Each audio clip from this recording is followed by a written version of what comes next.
Welcome to a new video here on the Giant Take Podcast YouTube channel. Brian Flores has filed a lawsuit against the New York Giants and the NFL. Big deal. Here's a clip from our podcast where we're talking about the specifics. And we move on now. Are you ready, Alex? This is the big transition because this is pretty big. This is pretty big. So, former Dolphins head coach has had many, positions as a coach with the New England Patriots, was under Bill Belichick for a good amount of time, was a Giants head coaching candidate. Brian Flores files a lawsuit against the Giants, a few other teams, and the NFL. I don't know where you want to go through this, how you want to go through it. I mean, I have my opinions on it. I know you do as well. We could state those a little bit. The overview. Why don't we watch? You go. Oh, yes. You want to watch the clip? Yeah. We have a clip about Flores just kind of talking about the process with the Giants and how it went, interviewing, and we could talk about it as well. So, just the overview of the lawsuit, though. We both read it, so this is just the most non-professional reading or overview of what we think of the lawsuit. We know what it is. So it's we didn't read like all 97 pages of the document. No, but we read the bullet points that Adam Schefter gave us and Ian Rappaport. So there we go. Yes. So it was the lawsuit includes the Giants for racism, racial discrimination, and there was also another situation. Was it with the Dolphins that he was getting paid $100,000 per each game to lose? And Denver, where John Elway showed up an hour late and was sleeping. That was the hungover. Yeah, hungover, sleeping. Yeah, so that was right. Then the general NFL for just sucking. Right, and that alludes to the Rooney Rule and all that. We can get into it, but yeah. So here's a clip. I don't know specifically what it's about. I pulled it out. I think it's about the Giants situation and his, interview with them. So. Take a listen. Right. Let us know. Do you see the clip or let no? Us know. I don't see it.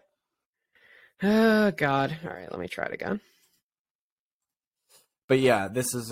Pro editing here for the Giants. Here we go. All right. I interviewed for the Giants position. I was set to interview on Thursday, the Monday prior. Before I interviewed, I received a text message from Bill Belichick saying congratulations on the Giants, essentially congratulations on the Giants job. There was a little bit of back and forth. We have the text messages here on the screen. Yeah, there was some back and forth and some confusion because you haven't sat down with the Giants yet. I have not sat down with the Giants. There was some back and forth, and I asked him, "Is you talking to the right Brian?" As you've seen through the text messages, he was actually thought he was texting Brian Daboll, who they ended up hiring. Yes, sir. So at that point, how did that make you feel, knowing that you were walking into an interview where a decision might have already been made? It was a range of emotions, humiliation,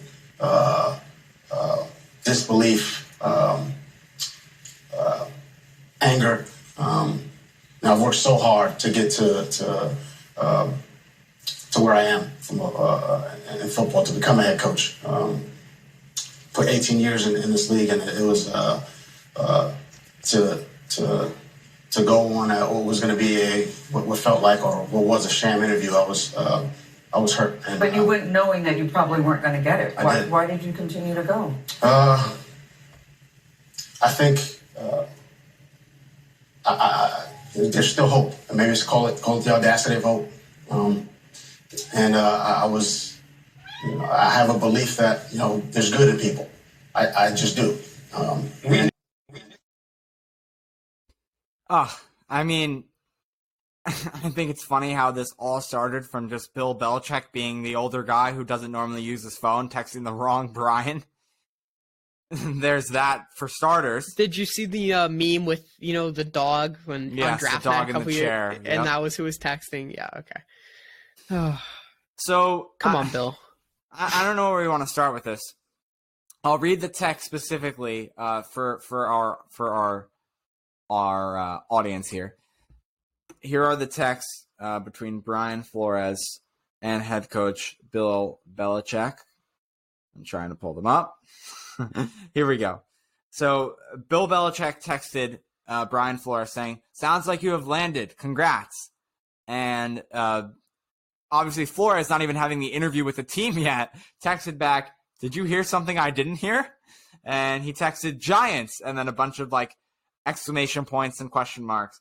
I swear that's not Belichick, though, because Belichick doesn't strike me as someone who puts like 50 exclamation marks and 50 he's not, question marks. All right. That's a joke, obviously, but he's not lying about it. No, I'm joking. I'm not saying that. It's just so funny. I was like, yeah. And people are like, who is it? And it's the dog. I'm like, no, so then Flores is like, "I interview on Thursday. I think I have a shot at it." And then Belichick responds, "Got it. I hear from Buffalo and NYG that you are the guy, that you are their guy. Hope it works out if you want it to." So obviously he got a little sense. Buffalo? Are you talking to the right Brian? That's definitely what I want. I hope you're right, Coach. Thank you. Coach, are you talking to Brian Flores or Brian Dable? Just making sure. Then Belichick responded, "Sorry, I effed this up. I double-checked and I misread the text. I think they are naming Dable. I'm sorry about that. BB. Thanks, Bill." Back from Brian Flores. So how demoralized, I don't know if I'm using the right word there, but how awful can you feel going into an interview with a team when you know who's going to be the head coach already? That's any job position. I mean, you're going in anywhere for an interview and you already know who's getting hired. Disgraceful. It's disgusting. And I think things need to change, Alex. We both tweeted it out. The Rooney Rule, I think, starting with that. The Rooney Rule is from what Dable said on the CBS morning show, stating that the Giants interviewed Flores to essentially, quote-unquote, check a box as Brian Dable was already the coach. And that's, I think, the thing with a lot of owners in the NFL, right? It's so funny because 2 days before this came out, we were on here talking about Ken Dorsey and how the reporters were like, wait, the Giants can't hire him yet. They have to interview 2 black coaches or, black candidates before they do so.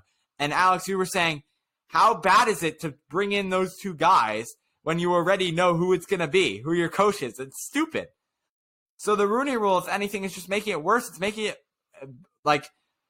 it's making coaches who you're trying to bring in more, because there's only one black coach in the NFL. And you tweeted out, I think there's only three GMs that are black, and there's 0 owners that are black. So obviously there's something wrong there. You don't need a lawsuit to tell you that. A lawsuit, you don't need it. You can look right now. Again, 1 head coach, 3 GMs, 0 black owners. So there's something there. There's something the NFL has to fix. And the Rooney Rule obviously isn't doing that. And we can see because it's been in place since the early 2000s. Before we were born, hasn't done much. Yeah. So Brian Flores, he's filing a lawsuit against the Giants, Dolphins, and I believe the Broncos, along with the NFL, stating that the Giants interviewed Flores to essentially check a box as Brian Dable is already the coach. On Wednesday, Flores told CNN that Belichick did not know he was publishing the text messages or filing the lawsuit. Flores also said he and the Patriots coach haven't spoken since, and the NFL repeatedly denies the real problem of racism, and instead, this is almost laughable, have teams put social justice on helmets or signs in the end zone, because that's going to tell people that we're not racist. Not our actions, just our signs and our logos. Good job, NFL.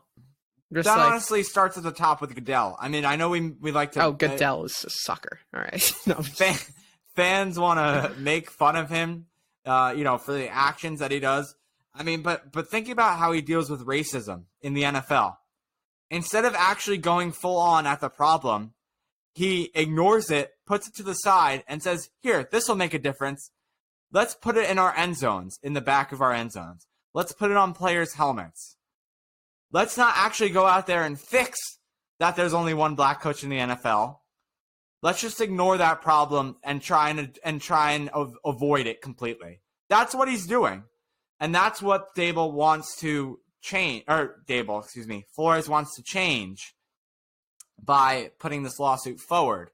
And I don't want to speak for the other guys that have come out, because Hugh Jackson came out then and said I had a similar situation with the Cleveland Browns, as their ownership wanted to pay me per game to tank. Other guys have come out and said, who was the Bengals coach that came out? The former, I think, Bengals coach came out and said, I had a similar process where I was getting interviewed for a coaching position that I already knew the outcome of because of the Rooney Rule. There was that. We can go over, I have Eli Manning here. He thinks there was no wrongdoing by the Giants regarding the Brian Flores lawsuit. He said, quote, to the New York Post, I was not involved in any of that process in any way, so I don't know the details, Manning told the New York Post. Regarding the team's recent head coach search, I know the Giants organization. I know they do everything possible to give everybody a fair chance. They don't care, minority or not. They are looking for the best possible candidate. They are going to do everything properly to look for that perfect candidate. So I don't think there was any wrongdoing there. It's not just the Giants to blame. You can't just go out there. It's all these NFL teams. All of them need to make a difference. All of them need to make a change. They're not doing that. And again, that's why Dable's going out here and saying Flores. Wrong Brian, man. I'm turning into Bill Belichick. Yeah, they're turning into Bill Belichick. You know what's interesting? The attorneys that were following Flores around the whole day yesterday, they went by themselves on WFAN to Carton and Roberts. I don't know if you saw this, Alex. The attorneys, one of them, and then the other one kind of had to go along with it and agreed whether he did or not beforehand, and said that because Flores was black, because of his race, that was a part of the reason why he was fired in Miami. To me, that's a little bit of a stretch. I don't know, because then they tried to backtrack it, and then they put themselves in a hole by doing that. And I think, funny enough, like one of the attorneys was not thinking that beforehand and had to defend his partner. So that was a little bit of an awkward situation. Because now that's the problem with two attorneys, I feel like. Because, like, you're saying conflicting things. Like, just one attorney. Like, I don't know. Well, that's how I feel. Yeah, they definitely made the press runs yesterday, though. They were very successful at that, going from CBS to ESPN to CNN. The attorneys going to WFN. I'm sure a bunch of other places they went to, but they got their money yesterday. They made their runs. But I'm sure they're getting paid well, so I'm sure they're fine to do it. And my final thoughts on it is that we repeated it throughout this thing, but I mean, I think Flores definitely makes the point, if not multiple, in this lawsuit, and it's necessary, I think, in order for something to hopefully be done. And hopefully it's not the Rooney Rule, because the Rooney Rule needs to be done for. We shouldn't have to have a rule to help us to help tell us no matter the race, best candidate should be hired for the job. There shouldn't need to be a rule for that, Alex. And you shouldn't have to be I'm done. I'm done with this, honestly. It's pissing me off talking about it.